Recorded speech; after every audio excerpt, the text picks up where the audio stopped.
On behalf of the Cultural Conversation at Johns Hopkins University SAIS, I have to both welcome Women's Learning Partnership one more time for hosting this wonderful event here at SAIS. It is always such a pleasure to be working with Women's Learning Partnership and with my great friend. She's too much of a friend to call her a colleague, but in some ways, Mahnaz is also a colleague. So, my great friend, Mahnaz. So, welcome. This will be a very, very exciting meeting, and I hope that there will be many debates. I just wanted to mention why I think that this conference at this point in time is so important for us, and why when Mahnaz talked to me about the idea, I got so excited about what she was doing and what all these amazing women from all the different parts of the world are doing with her. And I just wanted to mention 2 points from our perspective here at SAIS. One is the fact that women have become canaries in the mine. The fact that if you want to find out about how free a country is, what sort of rights are being practiced in a country, you always look to its women. And to where the women are tells you a great deal, and in fact tells you in essence about where that society is. Women have become signs and symbols in certain countries, like the country in which Mahnaz and I were born, and that we love, Iran. Just walking down the street, the way you look, the way you feel, the gestures you make, they all are also political statements. So for women, to fight for their rights, it is not just fighting for social or political rights. Women are the best examples of how you mix in how important political rights are and how dependent they are on the rights of the individuals and on personal lives. And in this conference, I was looking through what the agenda and what the different panels are, and the most important thing is how domestic violence relates to social and political violence, and you cannot separate the personal in this way from the political. So I think for us, this fight is not just political, it is existential. And the change is not just a change in political systems, but it is a change in an attitude towards life once you change your attitude towards women's rights.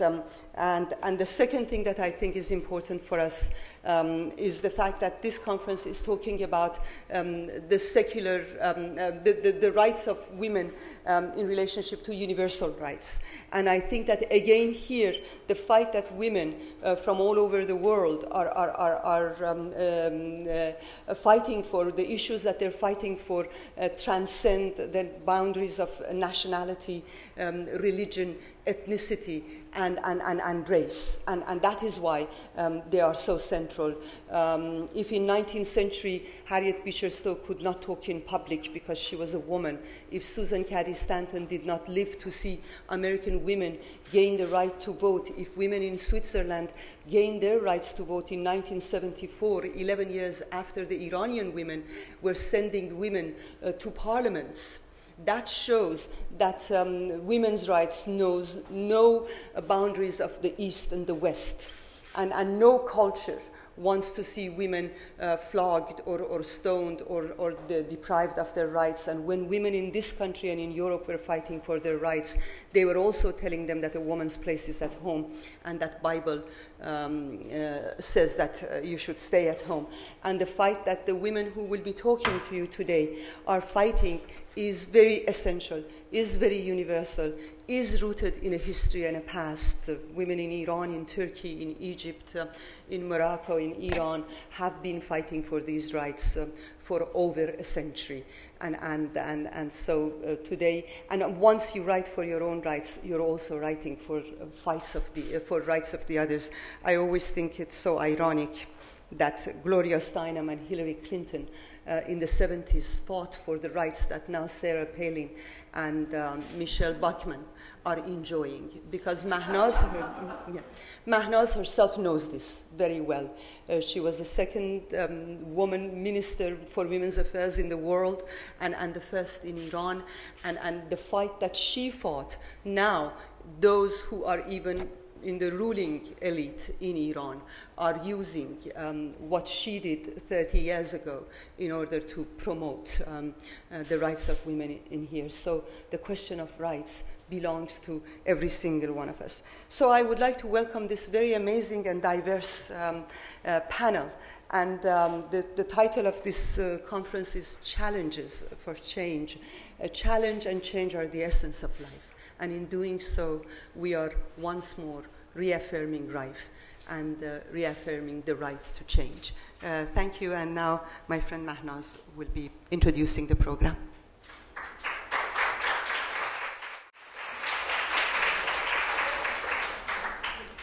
Good morning, everybody, and very welcome. I know that our speakers, many of them have come a very, very long way. Some from China through Jordan, some from China through Brussels, some from other parts of the world, Turkey, Malaysia, and so forth. But there are others here who also have left very busy days to be with us. And I know we're all sort of chained by our itineraries. But I'm very glad you're here, because I think we have some of the best minds in the, not just the women's movement, in the human rights movement and the development movement and practice in the world to discuss issues which are extraordinarily vital and present for us today.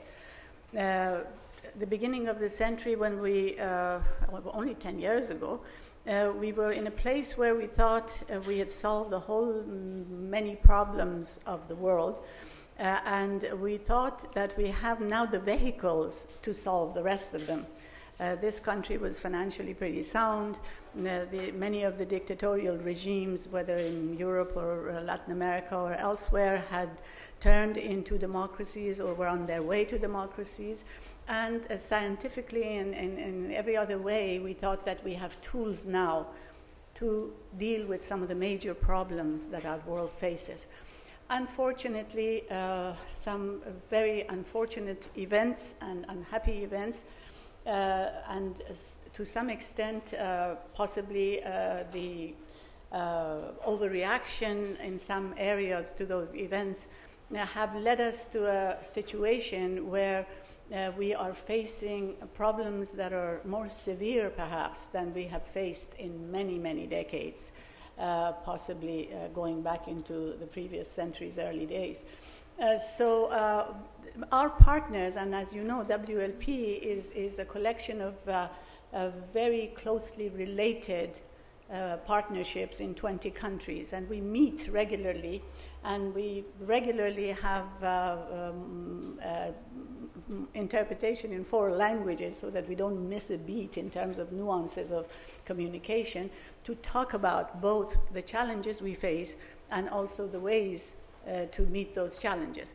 The reason for being of this particular conference today was that the partners are thinking that the level of divisiveness that is happening all around in the West, but also in other parts of the world, the level of disruption in civil discourse and dialogue, the level of suspicion and stereotyping of the other, not only stereotyping, let's say, of the Muslim in this country, but the stereotyping of the Western in other countries, all of that has brought about, and also the communications and the ease of interaction has brought about the kind of a situation where working at the grassroots, slowly, carefully, rationally, with deep respect for the needs of the people at every level of society, has become very difficult.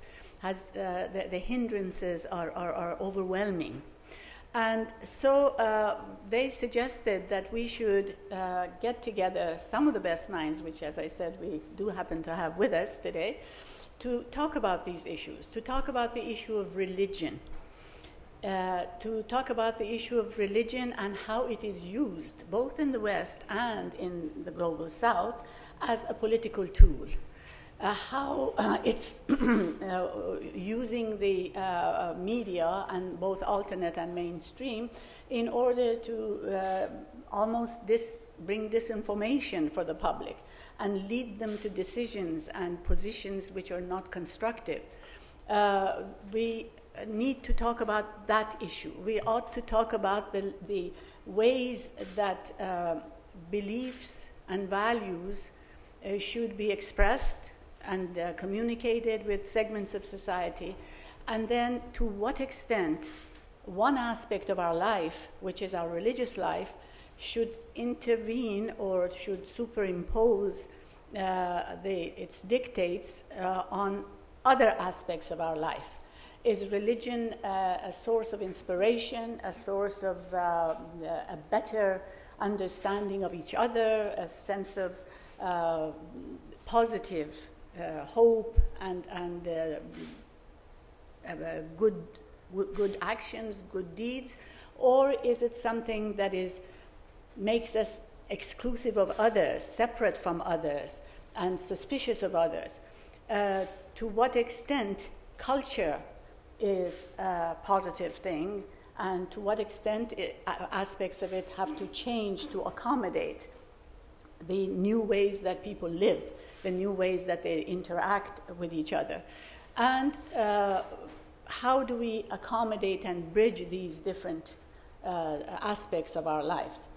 Some of the things that, working mostly in Muslim majority countries, some of the issues that have been raised by our partners, and I'll just quickly share with you before we go to our brilliant speakers, some of the issues are that the understanding that women's status in society is really not a product of culture nor a product of religion. It's a product of history. My friend Azar mentioned that Switzerland had the right to vote in the 70s, and other countries had similar issues that some of the global South countries are facing today. You remember in the 19th century, for instance, an English woman would lose all her rights if she got married, even her property and so forth. So some of the issues how her dress was affected, her surroundings and her status in life. So some of these things are not a product of a particular culture or a particular religion, but a product of history and the evolution that we all experience as we move forward through history. And some of the changes that have to happen in our cultural attitudes as we begin to deal with these particular problems. I will tell you a little anecdote from one of the participants in an essay contest that we had last year on the status of women and culture. A young boy was quoting a friend of his as saying that she saw always that her grandmother cut the tail and the head of a fish before she put it in a pot. And she didn't know why that was. And the woman asked her mother. The mother said, my mother has always done that. So she asked her grandmother. The grandmother said, my great-grandmother had done that always. That's why I follow it. And then asked the great-grandmother. And the great-grandmother said, well, because the first time I was cooking this fish, I didn't have a pot big enough. So I had to cut the head and the tail. The idea being that some of the cultural things that we are following are actually meant for a different pot. And now we have possibly a bigger pot. And we are able to have more flexibility, more approaches that are more conducive to the kind of life we live. And some of the laws, some of the regulations, some of the behavior patterns that we're practicing now are relevant to a time when women and men lived a different life, when it was possible to have a type of separation of roles and duties. And life has changed some places and almost across the world, really, but to different degrees. Our ways of dealing with these issues have not changed with the actual change in our lives. So in any case, we have obeyed the partners' wishes coming from the grassroots that we will talk about these things. Some of the partners are here.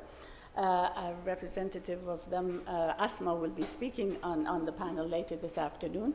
And we're going to discuss this, and we're going to leave the panels very interactive so that you'll have a chance to participate in these debates which affect every one of our lives, no matter where we live today. Whether we're facing the Reverend Jones, what is his name, who believes in burning the Quran, or whether we live somewhere else where one crazy preacher's actions are considered the actions of Christianity, you see. And so it doesn't matter which part of the world we live in, we are facing these problems and having to deal with it. And I'm hoping that since the gentlemen, and I don't think we have any of them in the audience here, maybe one or two token, the gentlemen have made these conversations actually prominent in our time. I'm hoping that all of the women present here will have an alternate conversation that will be much more positive and useful. Before we go on to the panel, I wanted to mention to you that unfortunately, some of our panelists are not going to be here.